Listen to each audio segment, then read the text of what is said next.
Okay, here we go with the last part of our Chapter 5 review. Number 22.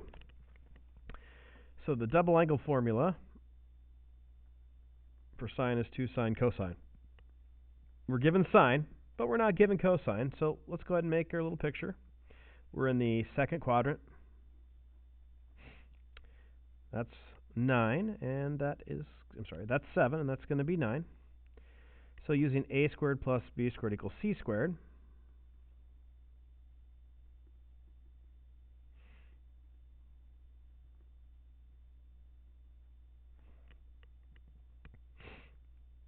x squared equals 32. So because this is, if we treat it as a length, it's going to be positive. If we treat it as a coordinate, it's going to be negative. I'm going to just call it the x-coordinate. And then I'm going to rewrite that as negative 4 radical 2.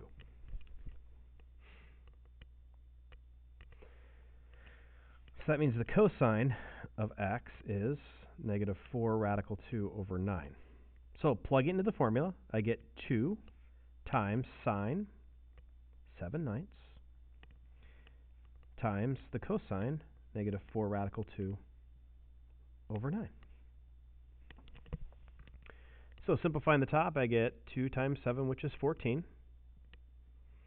times 4, which is 56, times radical 2. So I get negative 56 radical 2 over 81. And the answer matches with C.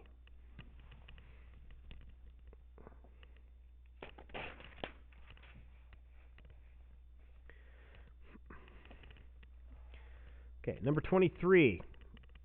We're looking for secant of 2 theta. And I know secant of 2 theta is equal to 1 over cosine of 2 theta. So let's first find cosine of 2 theta. So looking at the triangle, we know that we need to find the hypotenuse in order to find the cosine of an angle. So let's go ahead and use the Pythagorean theorem.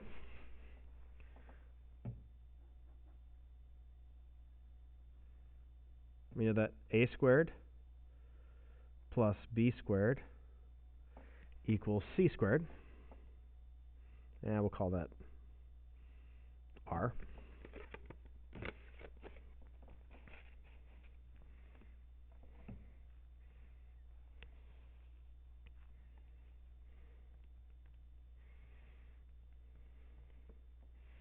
Okay, so r squared is equal to the square root of 6,400, which comes out nice as 80. So the radius is 80. So which formula should we use? It doesn't matter.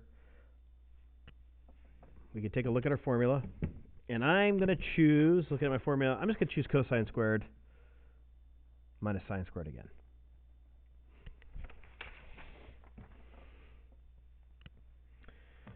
So we know that sine, or cosine, is 64 over 80. Sine is going to be 48 over 80. Now, you can reduce that, and that's what I would do if I was solving the problem. But in case you don't know how to reduce or have issues with it, we'll just go ahead and do it this way. So we get 7/25. But is that our answer? No, it is not, because what we're looking for is the secant. So the secant of 2 theta is equal to 1 over 7/25, which is 25/7.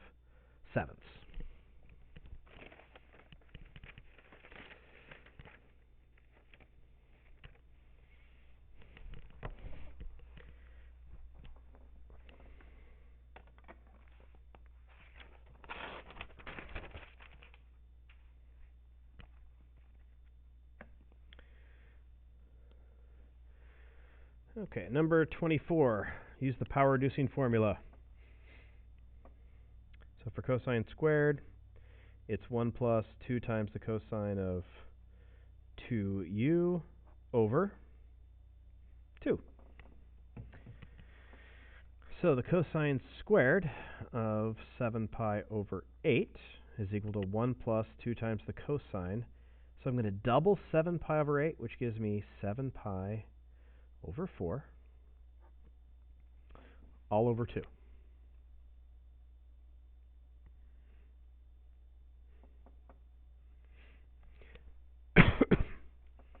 So I get 1 plus, now cosine at 7 pi over 4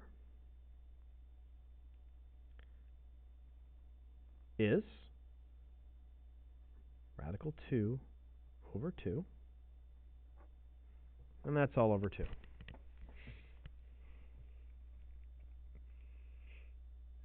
So the top, we get 1 plus radical 2 over 2.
Okay, sorry, I'm back.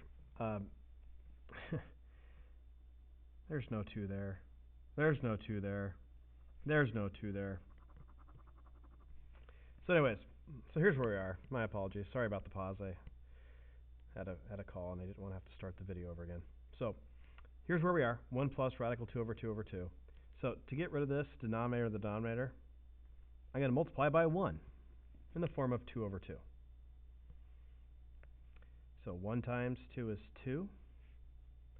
Radical 2 over 2 times 2 is radical 2. And, 2 times 2 is 4, which matches B.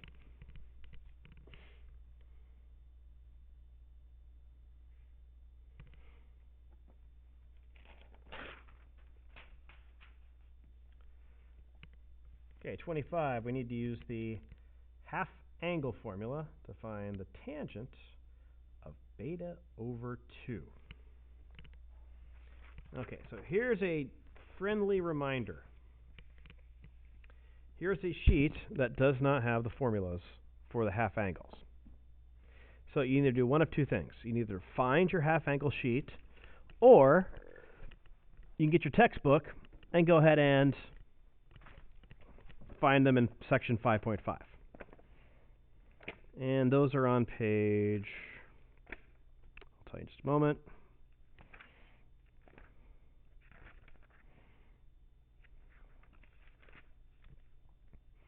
They're on page 414. There they are, 414.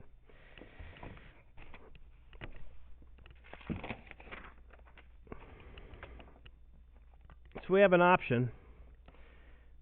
I'm just going to use one of them. I'm going to use 1 minus cosine u over sine u. So we need to find both sine and cosine. We're in quadrant 1. That's 29.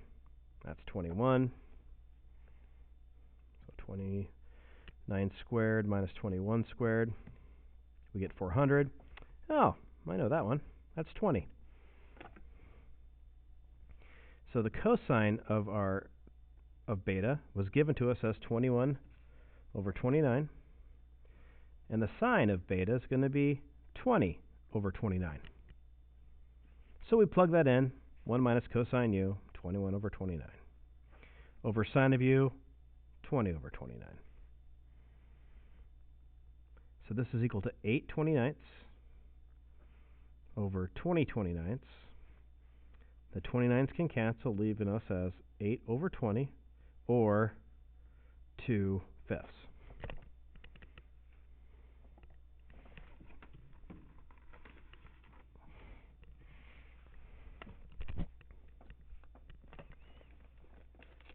And that answer is A.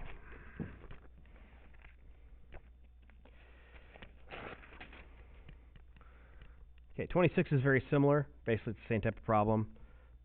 I know that's 50. So we'll use the same formula we did before.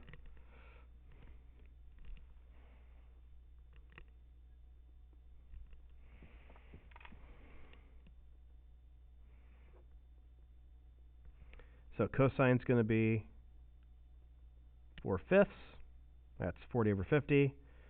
Sine of u is going to be 3 fifths. That's 30 over 50. So 1 minus 4 fifths over 3 fifths, which is 1 fifth over 3 fifths, which is simply 1/3.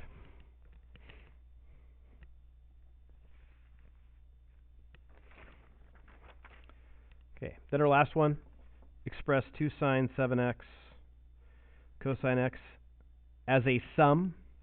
So looking at your sum and difference formulas, your product to sum formulas, you can see that we need to use the one that has sine and then cosine, which would be this one right here.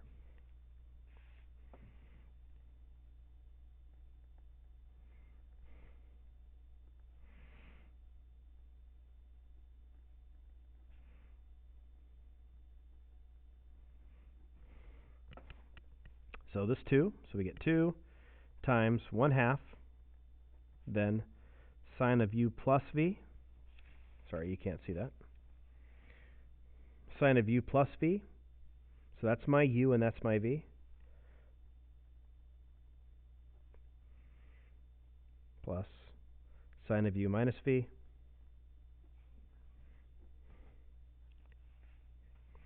These cancel out, and we get sine of 8x plus sine of 6x.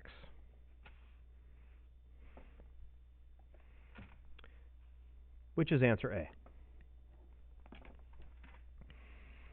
Thanks for watching. Sorry about the little mistake I had in this section.